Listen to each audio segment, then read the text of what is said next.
નમસ્કાર HX24 news ગુજરાતીમાં આપનું હાર્દિક સ્વાગત છે। દરરોજના બ્રેકિંગ સમાચાર જોવા માટે અમારી ચેનલ લાઇક, કમેન્ટ, શેર અને સબસ્ક્રાઇબ કરો। ચાલો જોઈએ આજના તાજા બ્રેકિંગ સમાચાર।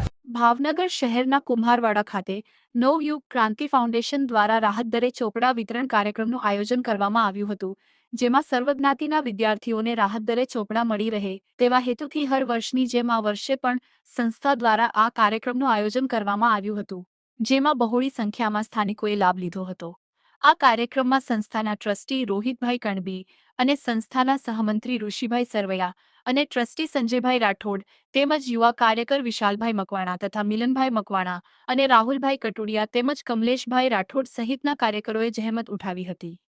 HX24 ન્યૂઝ ગુજરાતી સાથે બ્યુરો રિપોર્ટ। સાહેબ, તમારો પરિચય જણાવજો। હું રોહિતભાઈ ગણબી, ટ્રસ્ટી નવયુગ ક્રાંતિ ફાઉન્ડેશન। આજ રોજ સંસ્થાના કાર્યાલય ખાતે રાહત દરે ચોપડા વિતરણ કરવા કાર્યક્રમનું આયોજન કરવામાં આવેલ છે, જેમાં સર્વ જ્ઞાતિના વિદ્યાર્થીઓને રાહત દરે ચોપડા મળી રહે તેવા હેતુથી આ કાર્યક્રમનું આયોજન કરવામાં આવેલ છે અને તેમાં મહામંત્રી શ્રી ઋષિભાઈ સરવૈયા, યુવા કાર્યકર વિશાલભાઈ, મિલનભાઈ તથા કમલેશભાઈએ સેવા આપી। જય હિન્દ, જય ભારત।